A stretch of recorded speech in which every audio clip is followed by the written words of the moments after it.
안녕하세요. 리나의 책갈피입니다. 오늘 준비한 책은 박완서 작가의 그 많던 싱아는 누가 다 먹었을까입니다. 펴낸 곳은 웅진 지식하우스입니다. 이 책은 1992년 처음 출간된 이래 지금까지도 독자들의 사랑을 받고 있는 스테디셀러이자 중고등학생의 필독서로도 사랑받는 작품입니다. 2021년은 한국문학의 거목 박완서 작가가 우리 곁을 떠난 지 꼬박 10년이 되는 해입니다. 그의 타계의 10주기를 기리며 박완서 작가의 문학의 정수로 꼽히는 연작 자전소설 2권이 박완서 작가 타계의 10주기 헌정 개정판으로 새로운 옷을 입고 독자들을 찾아왔는데요. 그가 가장 사랑했던 그 많던 싱아는 누가 다 먹었을까와 1995년 출간된 그 산이 정말 거기 있었을까입니다. 그 많던 싱아는 누가 다 먹었을까는 연작 자전소설의 첫 번째 이야기로 1930년 개풍 박적골에서 보낸 꿈같은 어린 시절과 1950년 한국 전쟁으로 황폐해진 서울에서의 20살까지를 그리고 있습니다.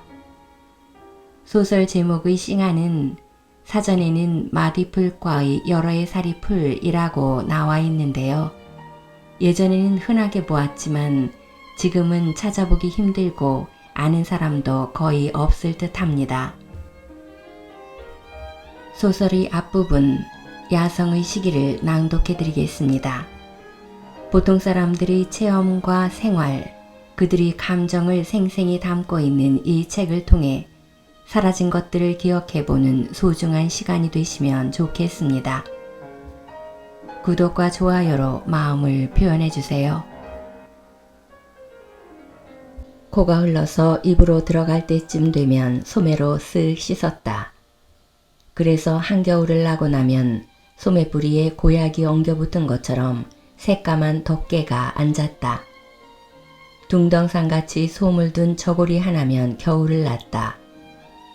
엄마가 동정을 갈아줄 때마다 소매뿌리의 덮개도 쓱쓱 비벼서 털어내준 것만도 그러했다. 아랫도리는 솜바지 위에다가 어깨 허리가 달린 통치마를 입었다. 옷감은 무명에다 울긋불긋 물을 들여 풀을 먹여 반들반들하게 다듬이질한 것이었다. 시골에서 물감은 아주 귀물이었다. 할아버지가 송도에서 사오셨다. 내가 태어난 고장은 개성에서 남서쪽으로 20리가량 떨어진 개풍군 청교면 묵송리 박적골이라는 20호가 채 안 되는 벽촌인데 마을 사람들은 개성을 송도라고 불렀다. 어린 나에게 송도는 꿈의 고장이었다. 물감뿐 아니라 고무신이나 참빗이나 금박댕기나 식칼이나 홈이나 낫도 다 송도에 가야만 살 수가 있었다. 딴 집에선 여자들이 송도에 다녔다. 우리 집에선 할아버지하고 삼촌들만 송도에 다닐 수가 있었다. 그게 딴 집하고 우리 집하고의 차이였다. 여자가 송도에 못 가는 집이 박적골에서 우리 집 말고 또 한 집이 있었다. 두 집 다 박가였고 서로 친척이었다. 그 밖의 집들은 홍가였고 그들끼리 친척이었다. 근데도 마을 이름은 박적골이었다. 할아버지는 우리는 양반이고 그들은 상것이라고 했다. 마을 사람들이 할아버지의 양반 노릇을 어떻게 평가했는지는 잘 모른다. 개성지방은 전통적으로 양반 따위를 대수롭게 여기지 않는다. 그러니까 할아버지는 독불 장군이셨을 것이다. 할아버지 때문에 송도 나들이가 자유롭지 못한 우리 집 여자들도 마음으로부터 할아버지에게 승복하고 산 것은 아니었다. 언젠가 할머니에게 양반이 뭐냐고 물어보았더니 픽 웃으시면서 개파라 2냥 반이라고 대답하셨다. 할머니는 입이 걸었다. 우스운 소리도 잘하셨다. 그러나 할아버지 앞에선 설설 기는 신용을 했다. 할아버지는 집안 여자들을 송도에만 안 보낸 게 아니고 논이나 밭에도 안 내보냈다. 그것도 딴 집과 우리 집의 다른 점이었다. 할아버지는 그것도 양반 노릇이라고 여기시는 듯 했다. 박저골엔 이렇게 두 양반 집과 16인가 17호의 양반 아닌 집이 있었지만 지주와 소작인으로 나누어져 있진 않았다. 바위라고는 하나도 없이 능선이 부드럽고 밋밋한 동산이 두 팔을 벌려 얼싸하는 듯한 동네는 앞이 탁 트이고 벌이 넓었다. 넓은 벌 한가운데를 개울이 흐르고 정지용의 시말 맞다나 옛 이야기 지줄대는 실개천은 아무데나 있었다. 우리 집에서 뒷간에 가려도 실개천을 건너야 했다. 실개천은 흐르다가 논을 만나면 곧잘 웅덩이를 만들곤 했는데 우리는 그걸 구누물이라고 해서 먹는 우물과 구별했다. 지금 생각하니 소규모의 저수지가 아니었던가 싶다. 거의 흉년이 들지 않는 넓은 농지는 다 우리 마을 사람들 소유였다. 땅을 독차지한 집도 땅을 못 가진 집도 없었다. 다들 1년 먹을 양식 걱정은 안 해도 될 자작농들이었고 부지런했다. 그런 고장에서 8살까지 자라는 동안 이 세상에 부자와 가난뱅이가 따로 있다는 걸 알 기회가 없었다. 동무들과 손잡고 딴 동네를 가볼 기회도 그리 많지 않았다. 넓은 앞벌로는 아무리 멀리 나가도 딴 마을이 나오지 않았다. 뒷동산을 넘어야만 이웃 마을이 나왔고 이웃 마을의 풍경도 별로 신기할 게 없었다. 옆구리에 텃밭을 낀 집들이 산기슭에 안겨 있었고 넓은 벌을 풍성한 치맛자락처럼 거느리고 있었다. 사람들은 다들 그렇게 사는 줄만 알았다. 아무리 고개를 넘고 내를 건너도 조선 땅이고 조선 사람밖에 없는 줄 알다가 처음 들은 딴 나라 이름은 덕국이었다. 아주 오랜 훗날에야 덕국이 우리가 독일이라고 부르는 나라라는 걸 알게 되었지만 그걸 모를 때도 내가 들은 최초의 외국은 나에게 충분히 신비로웠다. 할아버지가 송도에서 물감을 사오시는 것은 대개 추석이나 설을 앞둔 무렵이었는데 이건 덕국 물감이다 라고 따로 꺼내놓는 물감은 네모난 봉지에 들어있어서 빨간 물감에는 빨간 종이로 파란 물감에는 파란 종이로 표시가 돼 있었다. 우표 딱지를 대각선으로 접은 것만한 세모난 표시는 반들반들하고 선명해서 꼭 진한 꽃잎을 문 것 같았다. 나는 아무것도 모르면서 그 덕국 물감만 보면 가슴이 울렁거렸다. 그건 아마도 내가 최초로 맡은 문명의 냄새, 문화의 예감이었다. 우리 집 여자들은 할머니도 엄마도 숙모들도 다들 덕국 물감에는 사족을 못 썼다. 그걸 사온 할아버지는 그 어느 때보다도 위엄에 넘쳤고 그런 할아버지에 대한 며느리들의 존경은 비굴과 아부에 가까웠다. 언제나 며느리들이 시아버지를 마음으로부터 공경한 건 아니었다. 웃음거리로 삼을 때도 있었다. 할아버지는 걸음이 재고 화가 날 때는 무엄한 말로 하면 방정 맞다 싶을 정도였는데 안채로 그렇게 급하게 들어오신다는 것은 불효령이 떨어질 징조였다. 며느리들은 황황히 일손을 놓고 또 무슨 벼락이 떨어지나 기다리는 순간에도 슬쩍슬쩍 농담들을 했다. 그런 농담은 우리 엄마가 제일 잘했다. 여보게 부엌에서 밥이 타나 보이 라고 엄마가 숙모 귀에 대고 속은대면 숙모는 웃음을 찾느라 사색이 되곤 했다. 부엌에서 진짜 밥이 타고 있어서가 아니라 그건 주걱턱이라는 할아버지의 별명과 관계가 있었다. 수염이 길게 자라지 못하고 고슬고슬 엉겨붙어서 약간 튀어나온 듯한 턱을 더욱 밥주걱처럼 만들고 있었다.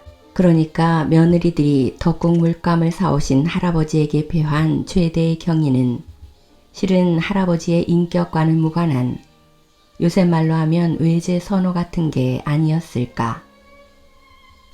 나는 속으로도 겉으로도 할아버지를 두려워하지 않았다. 3살 때 아버지를 여인 나에 대한 할아버지의 자애는 각별했다. 나를 볼 때의 할아버지는 봉의 눈이 살짝 처지면서 그 안에서 뭔가가 자글자글 끓고 있다는 것을 어린 마음에도 느낄 수가 있었다. 아마도 그건 애간장이 녹도록 불쌍히 여기는 마음이었을 테지만 나는 중대한 약점이라도 잡은 것처럼 여겼다. 아무리 고약한 짓을 해도 역성 들어주겠거니 믿었다. 할아버지를 믿고 일부러 말썽을 부리진 않았지만 안 계실 때는 현저하게 풀이 죽었다. 언젠가 할머니가 할아버지한테 당신이 너무 오냐오냐 하니까 제 버릇이 저 모양이라고, 당신만 안 계시면 제가 얼마나 고분고분해지는지 아시느냐고 타박을 하신 일이 있다. 그때 할아버지는 무섭게 화를 내셨다. 애가 믿는 데가 없어서 풀이 죽은 게 그렇게 보기 좋습니까? 응, 그렇게 보기 좋아? 하고 버럭 역정을 내시면서 할머니 면전에 삿대질까지 하셨다. 그러나 할아버지는 나들이가 잦으셨다. 송도뿐 아니라 친척이나 친구의 대소사에 가족을 대표해서 빠지지 않고 참석하시는 듯 했다. 늘 흰옷만 입으셨기 때문에 집안 여자들은 그 수발이 큰일이었다. 특히 버선을 기워대는 일이 여간 아니었을 것이다. 자다 깨면 엄마와 숙모들이 흐릿한 등잔불 밑에 둘러앉아 버선볼을 대면서 두런거리는 소리를 들을 수 있었다. 할아버지 버선은 내가 종종 머리에 써볼 정도로 컸다. 한번 출타하시면 며칠 만에 돌아오실 적도 있었지만 할아버지를 기다리는 것은 어린 나에게 가장 큰 낙이었다. 사랑마루는 울타리 없는 바깥마당에 면해 있었다. 아래 윗간으로 나누어진 사랑채는 마루도 길어서 가운데 기둥이 있었다. 그 가운데 기둥을 한 팔로 안거나 기대고 앉아 있으면 동구 밖으로 난 달구지 길이 저 멀리 산모롱이로 아스라이 사라지는 지점까지 바라볼 수가 있었다. 흰옷이란 얼마나 좋은 것인지, 초가지북마다 뿜어올린 저녁 연기가 스멀스멀 먹물처럼 퍼져 길과 논밭과 숲풀과 동산의 경계를 부드럽게 지워버려 마침내 잿빛 하늘을 인 거대한 한 덩어리가 되었을 때도 흰옷을 입은 사람이 산모롱이를 돌아오는 것은 잘 분간이 되었다. 그러나 마을 사람들은 다들 흰옷을 입었다. 특히 송도 나들이를 갈 때에는 때도 안 묻은 고운 흰옷으로 호사를 했다. 그래도 나는 할아버지와 딴 사람이 헷갈리지 않았다. 할아버지의 독특한 걸음걸이는 말로 표현할 수는 없었지만 강렬한 빛처럼 직통으로 나에게 와 박혔다. 우리 할아버지다 라고 생각하자마자 나는 총알처럼 동구 밖으로 내달았다. 단 한 번도 착각 같은 건 하지 않았다. 숨을 헐떡이며 열렬하게 매달린 할아버지의 두루마기 자락은 다듬이질이 잘 돼 늘 칼날처럼 차게 서슬이 서 있었다. 그리고 이 송도의 냄새가 묻어 있었다. 나는 그 냄새가 좋았다. 그러나 할아버지는 곧 오냐오냐 내 새끼 하면서 나를 번쩍 안아 올렸고 그의 품은 든든하고 입김은 훈훈했다. 할아버지 입김에선 언제나 술 냄새가 났다. 나는 할아버지 훈훈함과 함께 그 술 냄새 또한 좋아했다. 할아버지는 나를 내려놓고 나서 두루마기 주머니에서 먹을 것을 주섬주섬 꺼내 손에 쥐어주는 것을 잊으신 적이 없었다. 노란 편지 봉투에 싼 미라사탕 아니면 잔치상에서 염치불구하고 지어 넣었음직한 약과나 다식 따위였다.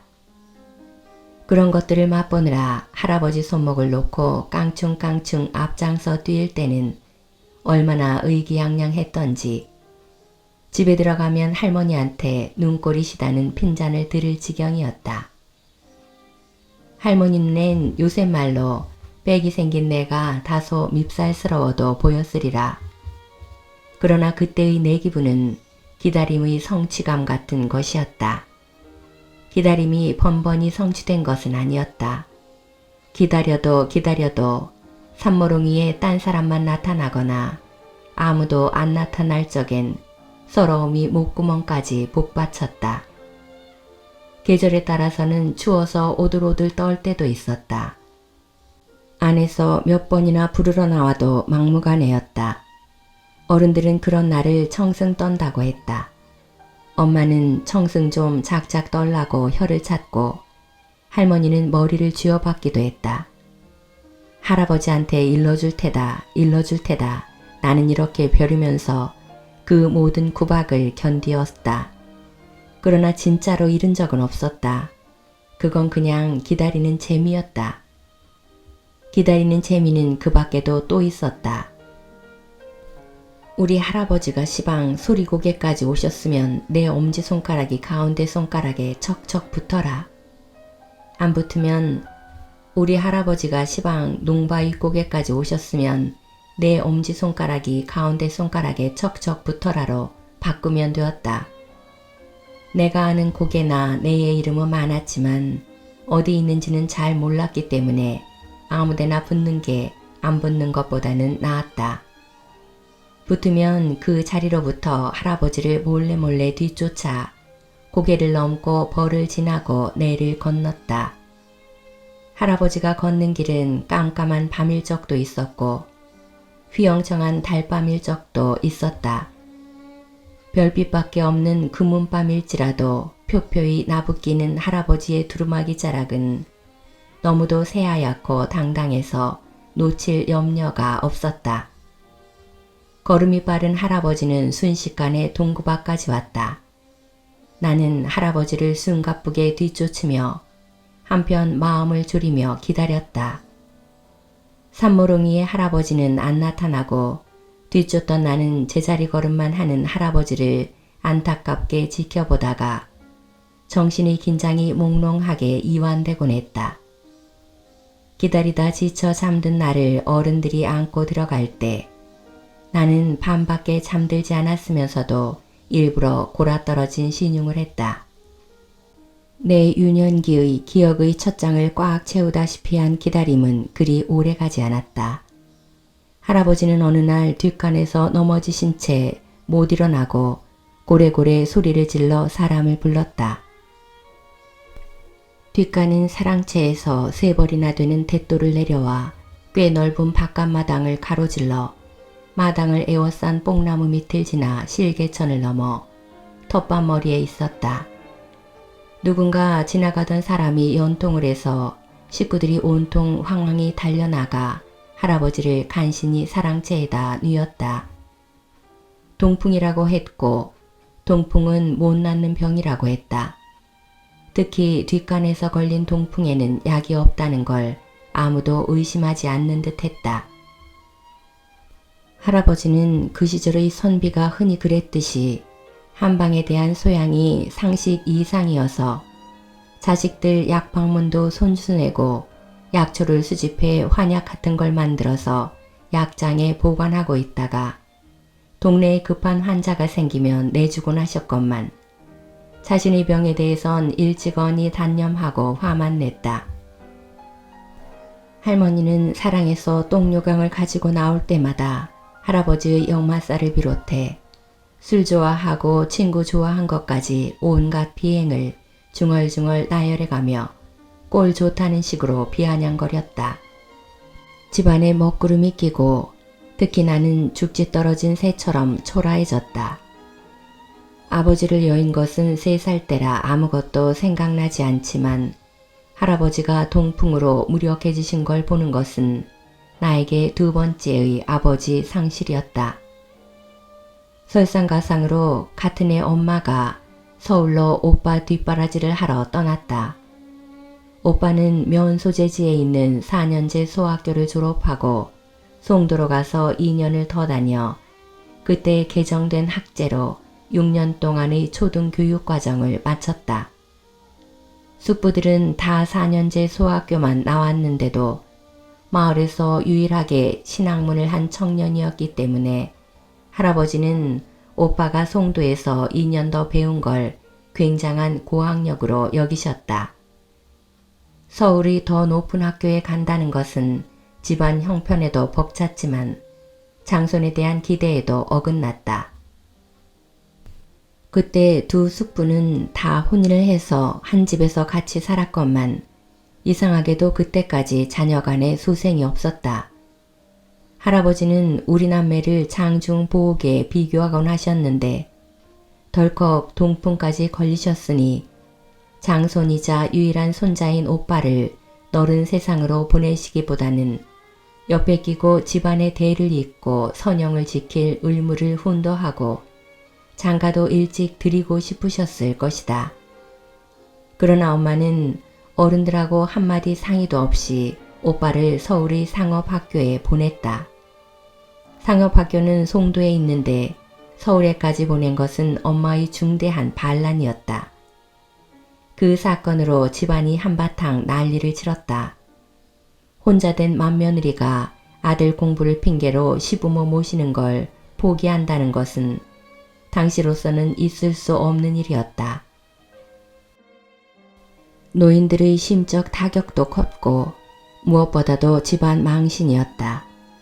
할아버지가 그 작은 동네에서나마 양반 노릇을 제대로 하려면 양반의 채통에 어긋나지 않게 집안을 다스려야 했다.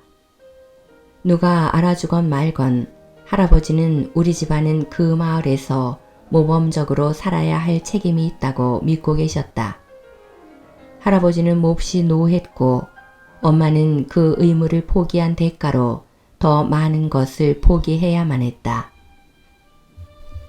그러나 자식을 어떡하든지 서울에서 길러야 되겠다는 것은 아무도 못 말릴 엄마의 숨은 신앙이었다. 엄마는 우리가 도해지에서만 살았어도 아버지가 그렇게 일찍 세상을 뜨지 않았다고 굳게 믿고 있었다. 그럼 엄마의 생각엔 나도 훗날 철들고 나서 동의할 수밖에 없었다.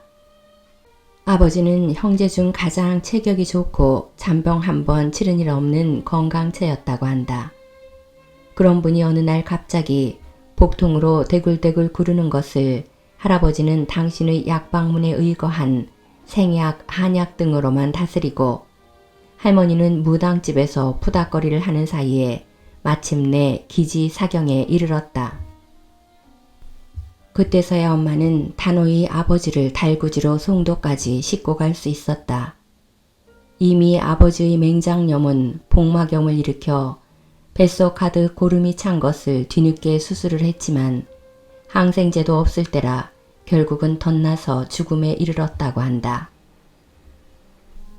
엄마가 그걸 팔자소관으로 돌리지 못하고 시골의 무지몽매 탓으로 단정하고 자식들이라도 어떡하든 그곳에서 빼내고자 한 것은 처녀적의 엄마의 서울 체험과 무관하지 않다.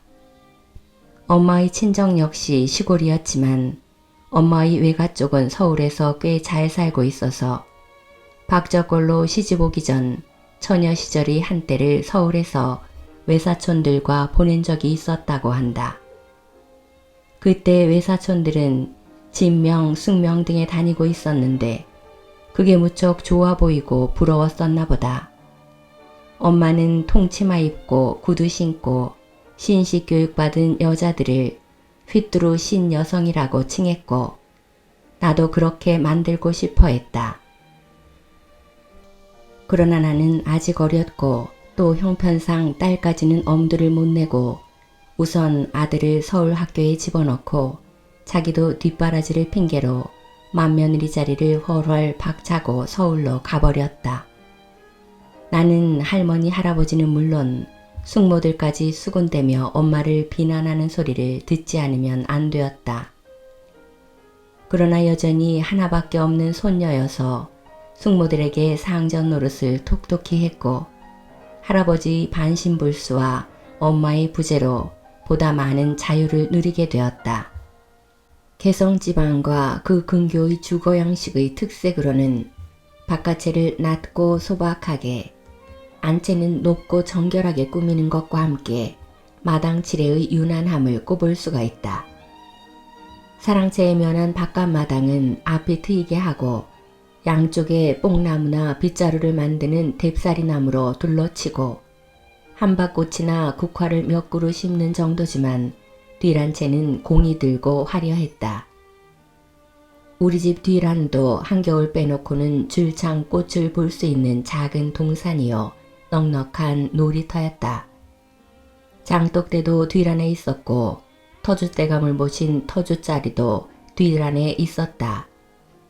울타리는 개나리로 치고 열매 맛은 별로지만 꽃이 장한 돌배나무와 게살구나무가 한 그루씩 있었고 앵두나무가 여러 그루, 그리고 바닥에 선 딸기가 해마다 저절로 자랐고 터줏자리 근처는 부추가 자생해서 저절로 움침한 분위기를 만들고 있었다.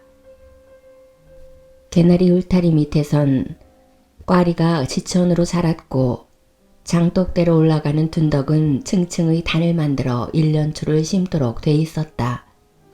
혼자 쓸쓸히 놀던 뒤란에 이제 동무들을 끌어들이거나 동무들하고 온 동네를 휘젓고 다니거나 내 마음대로였다.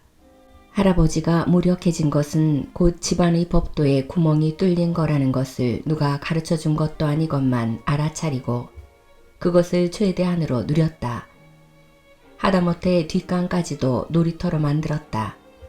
할아버지가 뒷간에서 넘어져서 반신불수가 되셨기 때문에 뒷간에서 넘어지면 어떡하나 겁을 먹은 것도 잠시고 뒷간은 내 유년기의 추억어린 여러 놀이터 중에서도 가장 환상적인 놀이터였다. 우리 고장에 내려오는 뒷간 얘기는 다 도깨비 얘기였지만 무서운 도깨비는 아니고 조금은 못나고 유쾌한 도깨비였다. 코가 막혀 냄새를 못 맡는 도깨비가 뒷간에서 밤새도록 똥으로 조찰떡을 빚는다고 했다. 쟤를 콩고물이나 팥고물인 줄 알고 맵시 있게 빚은 조찰떡을 쟤에다 굴리기를 되풀이하면서도 아까워서 한 입도 맛을 안 보다가 새벽녘에 다 빚고 나서 비로소 맛을 보고는 퇴퇴 욕지게 하면서 홧김에 원상대로 휘젓고 간다는 것이다. 만일 한창 그 일에 열중하고 있을 때 기침을 안 하고 뒷간문을 열면 도깨비는 들킨 게 무한해서 얼른 조찰떡 한 개만 잡수하면서 그 중에서 제일 큰 걸 내놓는데 안 먹으면 무슨 해코지를 할지 모른다는 것이었다. 도깨비 얘기 말고 이런 것도 있었다. 동짓날 팥죽을 맛있게 쓴 며느리가 한 그릇 먹는 것만으로는 감질이 나서 식구 몰래 한 그릇을 더 퍼가지고 뒷간으로 갔더란다. 며느리보다 앞서 팥죽을 몰래 먹으려고 뒷간에 와 있던 시아버지가 며느리가 들이닥치자 놀라서 팥죽 그릇을 얼른 머리에다 썼다고 한다. 며느리 또한 임기응변으로 아버님 팥죽 잡수세요 하면서 가져온 팥죽 대접을 앞으로 내밀자 시아버지 왈 얘야 난 팥죽을 안 먹어도 이렇게 팥죽 같은 땀이 흐르는구나 했다는 것이다. 두 이야기는 다 뒷간에 갈 때는 반드시 문 앞에서 인기척을 내라는 걸 훈계하기 위해 어른들이 흔히 해주던 얘기였다. 시골 뒷간에 대해 공포감부터 갖고 있는 요즘 아이들이 들으면 구역질이 날 소리지만 실제로 우리 고장 뒷간은 팥죽을 먹어도 좋을 만큼 청결했다.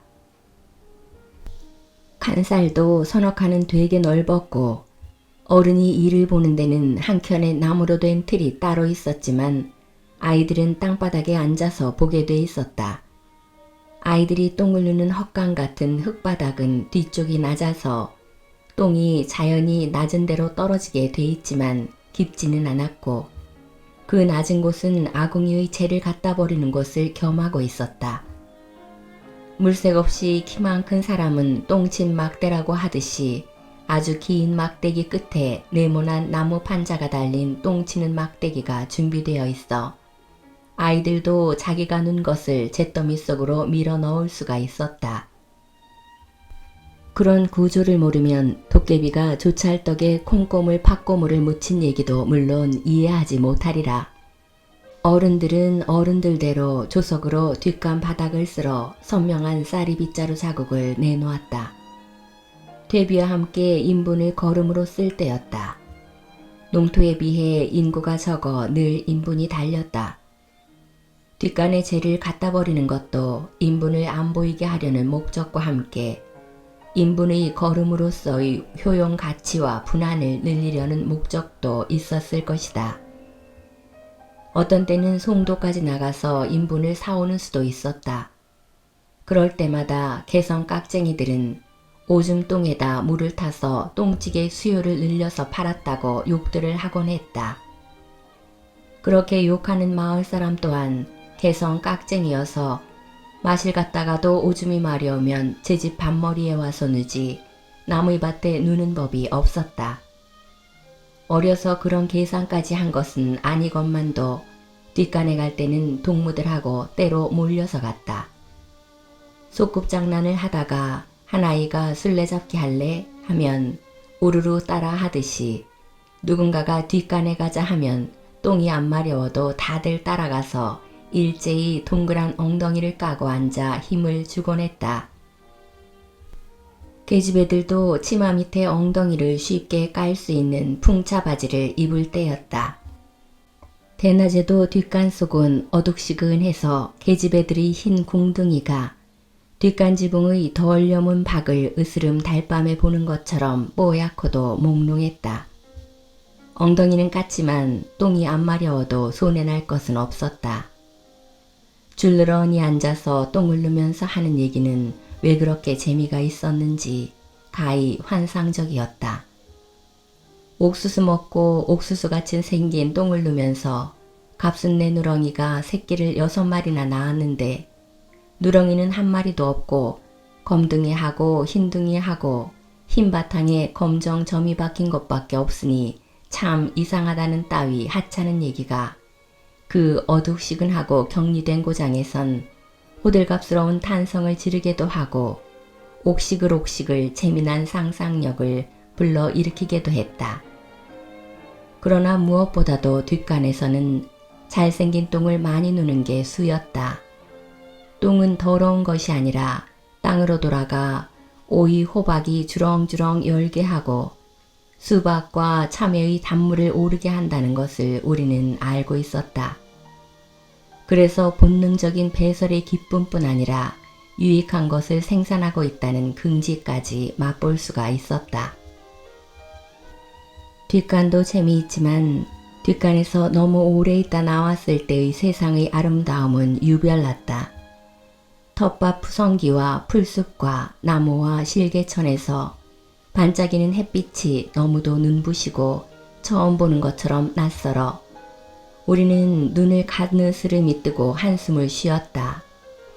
뭔가 금지된 쾌락에서 놓여난 기분마저 들었다. 훗날 학생 입장 불가의 영화를 교복의 흰 깃을 안으로 구겨놓고 보고 나와 세상의 밝음과 낯설매 접할 때마다 나는 윤영기의 뒷간 체험이 되풀이되고 있는 것처럼 느끼곤 했다. 그로부터 더 오랜 훗날 이상의 권태라는 수필을 읽을 기회가 있었다. 놀이기구라고는 없는 5, 6명의 시골 아이가 무얼 가지고 어떻게 놀아야 될지 몰라 돌멩이로 풀을 짓이기다가 곧 실증이 나서 하늘을 향해 두 팔을 벌리고 괜히 기성을 지르다가 맨 나중에는 나란히 앉아서 대변을 한 무더기씩 누더라는 얘기였다. 이상은 그것을 속수무책의 그들 최후의 창작 유일하고 묘사해 놓고 있었다. 그런 설명이 없더라도 그의 뛰어난 글솜씨 때문에 돌파구 없는 권태의 극치가 섬뜩하도록 실감되는 글이었다. 그러나 그건 어디까지나 뼛속까지 서울내기인 이상의 감수성이 만들어낸 관념의 유희일 뿐 정말은 그렇지 않다.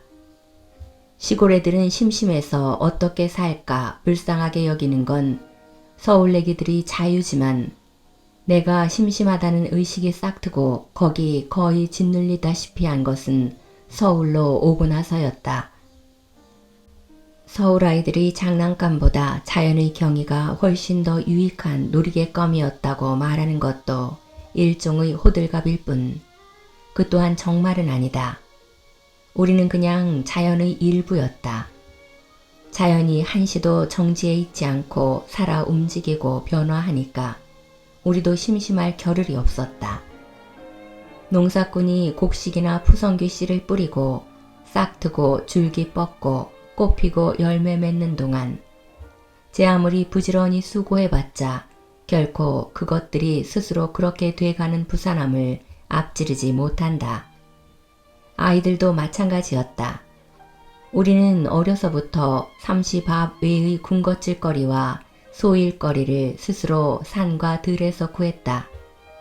삘기, 찔레순, 산딸기, 칡뿌리, 맷뿌리, 싱아, 밤, 도토리가 지천이었고 궁금한 입맛뿐 아니라 어른을 기쁘게 하는 일거리도 많았다. 산나물이나 버섯이 그러했다.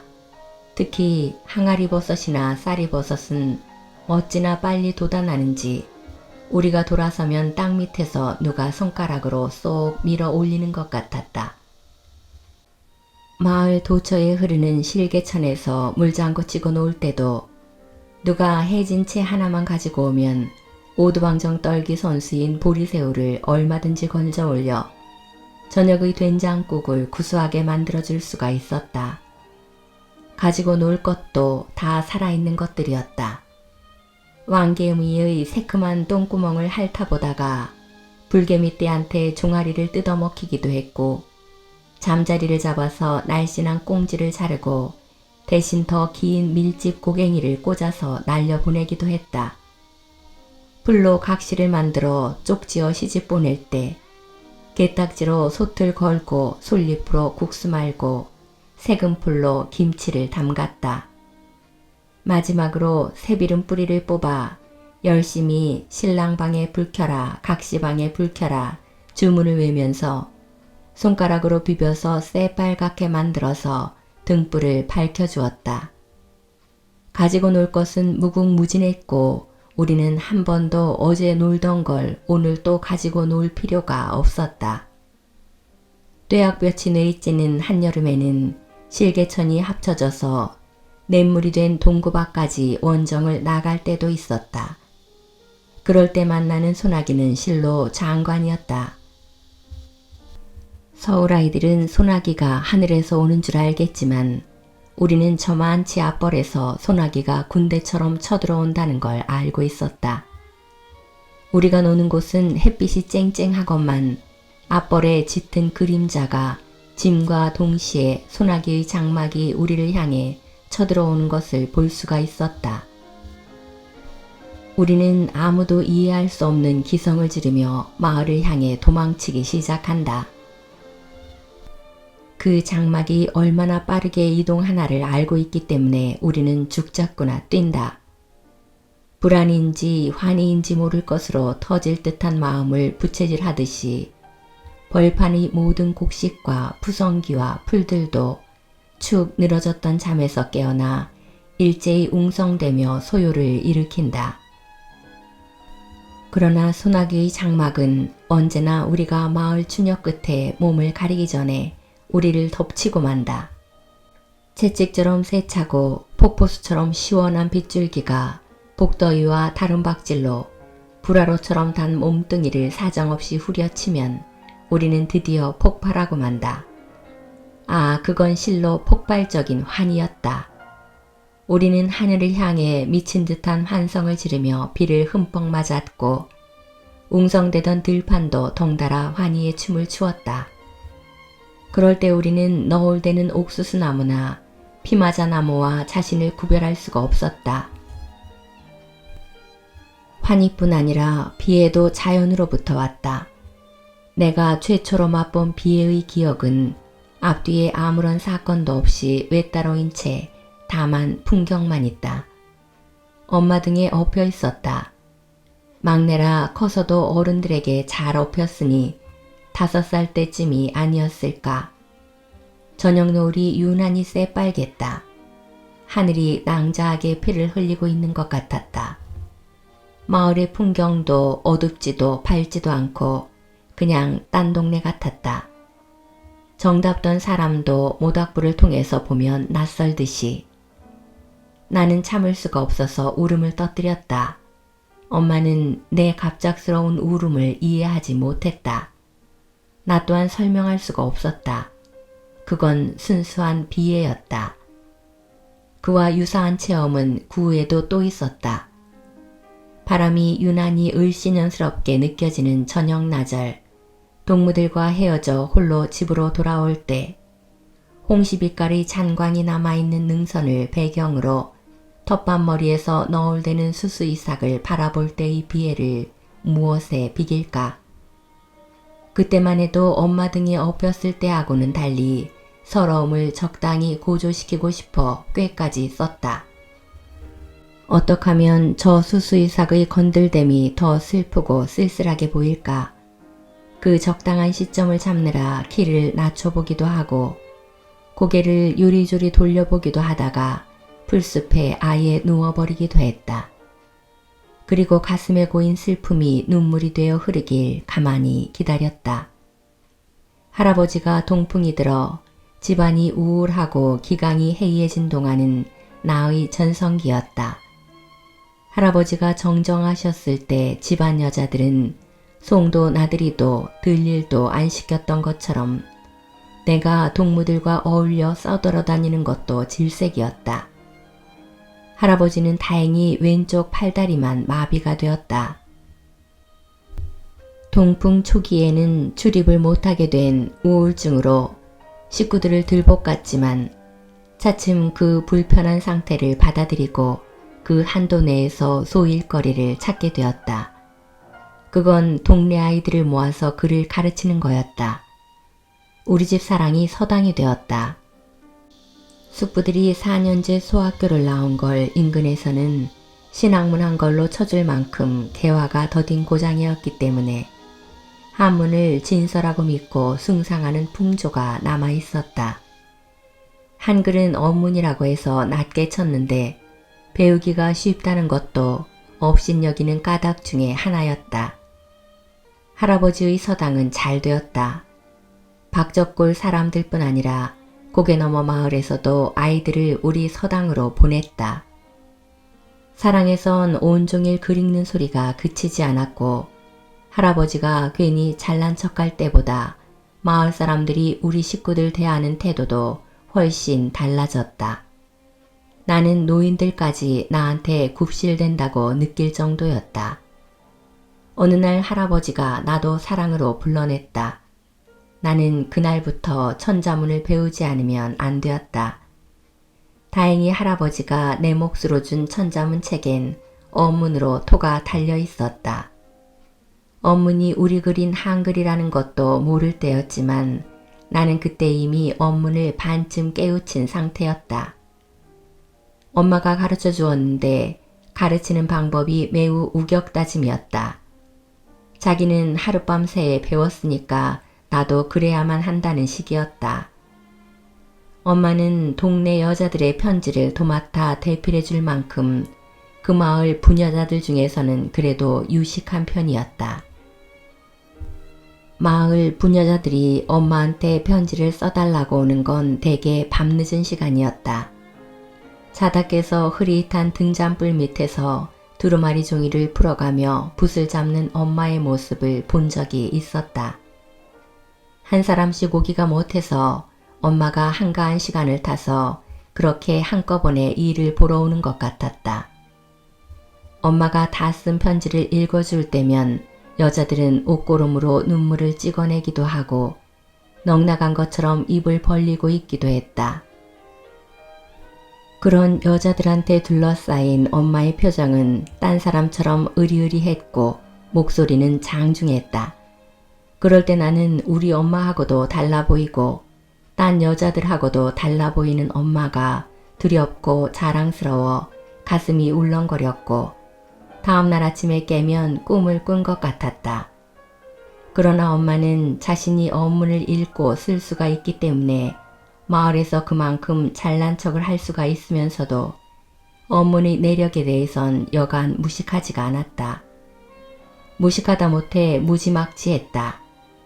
세종대왕이 만든 글이라는 것까지는 알고 있었는데 대왕이 뒷간에 앉아 뒤를 보는 동안 문살을 보고 생각이 떠올라 당장에 만든 글자라는 것이었다. 글자 모양이 문살로 대강 뜯어 맞출 수 있게 생겨서 그런 말이 생겨났는지도 모르지만 엄마는 그렇게 쉬운 글을 깨치는데 오래 걸리면 바보 취급을 하려고 그걸 특별히 거듭거듭 강조하는 것 같았다. 나는 정말 그런 줄 알다가 해방이 되고 나서야 비로소 그 글이 원문이 아니라 자랑스러운 우리 한글이고 세종대왕과 학자들이 얼마나 오랜 세월 노심초사해서 만들었나를 알게 되었다. 금방 깨치지 못하면 바보가 된다는 강박관념 때문에 엄마가 써준 가가 거겨를 줄줄 외기는 했지만 깨친 건 아니었다. 그걸 이용해서 어떻게 뜻이 있는 낱말이나 문장을 만드느냐도 몰랐고 그걸 시험해 볼 만한 읽을 거리도 집안에 없었다. 엄마가 손수에 낀 이야기책이 안방에 여러 권 있었지만 그건 한 줄 한 줄이 처음부터 끝까지 물 흐르는 것처럼 흘려서 쓴 것이어서 엄마가 또박또박 써준 가, 갸, 거겨하고는 생판 다른 나라 글자 같았다. 깨치기는커녕 내 눈엔 단 한자도 아는 글자가 들어오지 않았다. 엄마가 서울 간 후 할머니가 때때로 가에다 기억하면 각, 니은하면 간 하는 식으로 뚱겨주지 않았다면 그나마 아주 까먹었을 것이다. 엄마는 무슨 배짱인지 혹은 교만인지 아주 조금밖에 안 가르쳐주고도 다 알기를 바랐고 또 그렇게 믿으려 들었다. 나로서는 깨쳤다기보다는 깨친 척 할 수밖에 없었다. 그렇게 어중간하던 원문이 하늘천 따지하고 할아버지가 하시는 대로 천자문을 따라 읽으면서 비로소 물리가 텄다. 한자 밑에 붙은 원문토가 바로 그 소리라는 걸 알게 되자 한문보다 원문 읽는데 더 재미를 붙이게 되었다. 그건 일거양득이었다. 두 상이한 문자끼리 서로 컨닝을 할 수가 있었기 때문에 할아버지로부터는 한번 가르쳐주면 안 잊어버리는 아이라는 칭찬을 들을 수가 있었다. 당시로서는 장가가게 생긴 다 큰 머슴애가 글을 안 외워왔다고 종아리를 치실 때도 나의 총명을 예로 들어가면서 호령을 하셨다. 나는 의기양양했지만 천자문 다음에 배우는 책에는 원문토가 없는 게 은근히 겁이 났다. 내 총명의 허구가 드러나고 말 테니까. 그러나 할아버지의 서당은 그리 오래가지 못했다. 다시 한번 동풍이 드신 것이다. 이번 동풍에는 뒷간에서 넘어지는 것 같은 극적 사건 없이 왔는데도 할아버지의 할아버지다운 마지막 위풍까지 꺾어버린 참담한 것이었다. 오른쪽 수조까지 떨려서 간신히 회복됐던 뒷간 출입도 못하게 되었고 수저질도 어집어서 국물을 줄줄 흘리셨다. 말씀을 할 때도 침이 흘러 그런 것들을 닦아낼 필수건을 늘 무릎에 놓고 앉아 계셨다. 할아버지는 하루에도 몇 번씩 어눌해졌지만 여전히 쨍쨍한 음성으로 나를 불러 잔심부름을 시키거나 말벗을 사무려 드셨다. 어린 마음에도 그런 할아버지가 불쌍해서 안 보고 싶은데도 우두커니 있다가 지치거나 우라가 치밀면 나를 부르시는 것 같았다. 먹을 갈게 하고 편지를 쓰실 적도 있었다. 떨리는 손으로 아주 오래 걸려서 삐뚤삐뚤한 필적을 남겼다. 도저히 누가 알아볼 수 있을 것 같지 않은 글씨여서 나는 속으로 나한테 먹을 갈게 하려고 일부러 심술을 부리고 있다고 생각했다. 할아버지는 편지를 쓰기도 했지만 받기도 하는 유일한 분이셨다. 엄마나 오빠도 무난 편지를 올렸고 딴 데서 오는 편지도 꽤 있었다. 자연히 우리 사랑은 사흘에 한 번씩은 오는 우체부가 쉬어가는 장소였다. 전할 편지가 없을 때도 붙일 편지가 있나 하고 들렀다. 그때는 편지 붙일 일이 있으면 우체부한테 맡기면 되었다. 할아버지도 우체부를 기다리고 반가워하고 붙들고 얘기시키기를 좋아했는데 2차로 동풍이 들고 나선 더욱 그랬다. 우체부는 가방 속에 든 편지보다 여러 동네를 돌면서 보고 들은 소문이 훨씬 더 풍부했다. 할아버지가 그를 쉬어가라고 사랑마루에 붙들어 앉히면 나는 냉큼 안에다 연통을 해서 입맛 다실 걸 내오도록 했다. 그건 할아버지와 나 사이의 묵계 같은 거였다. 그런 날을 할아버지는 요 입의 혀 같은 거 하면서 예뻐하셨다. 그러나 할아버지가 배수건에 싸서 감춰놓았던 삶은 밤이나 떡조가리 같은 걸 상으로 주실 때는 정말 싫었다. 음식 국물과 침을 닦아내는 데 쓰는 배수건은 늘 눅눅하고 식척지근한 냄새가 났다. 심부름을 잘 못해서 꾸중을 들은 적도 있다. 한 번은 급한 소리로 부르시기에 달려갔더니 화롯불이 사유여 담뱃불을 붙일 수가 없으니 성냥을 켜달라는 것이었다. 나는 그때까지 성냥불을 켜본 적이 없었다.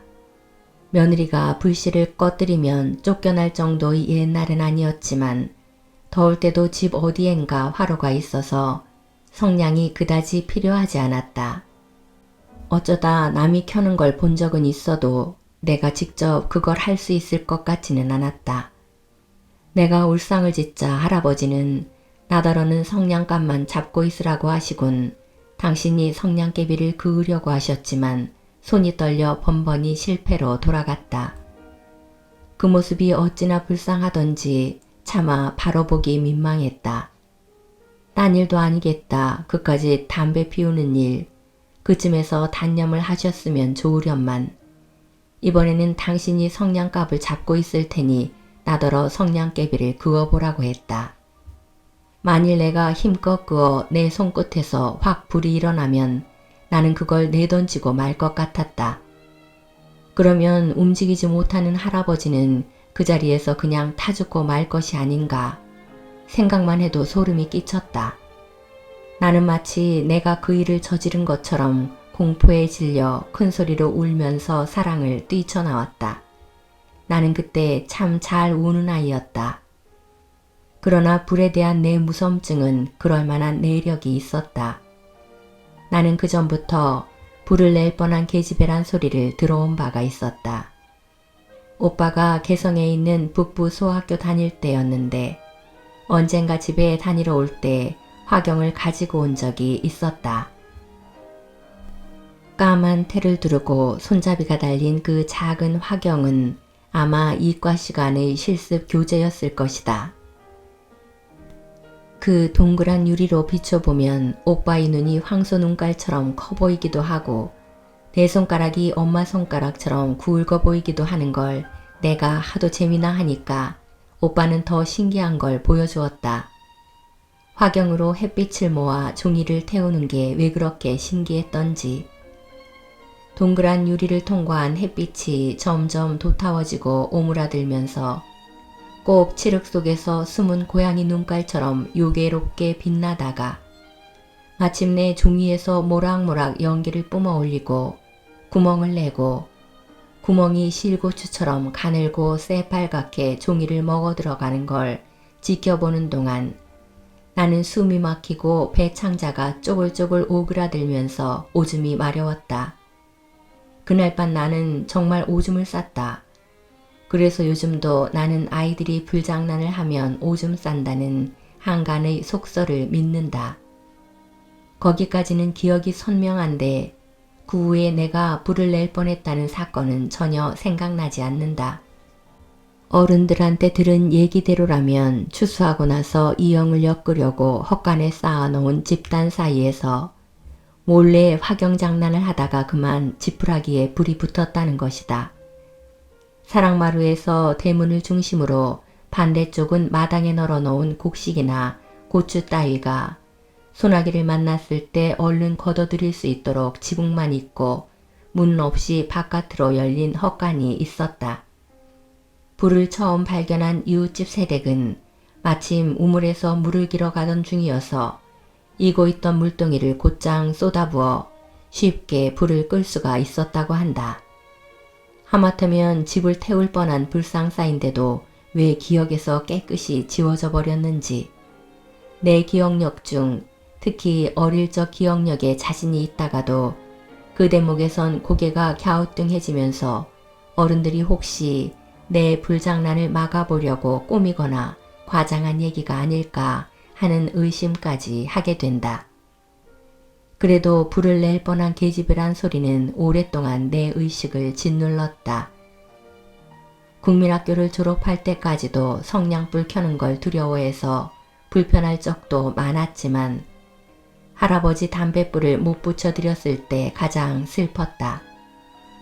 할아버지를 위해서 무언가 내 속의 한계 같은 걸 박차보려고 허둥대면서도 그렇게 안 되던 조바심과 난 왜 이렇게 못났을까 싶은 자기 혐오 등 복잡한 심리적 갈등까지 아직도 기억하고 있다.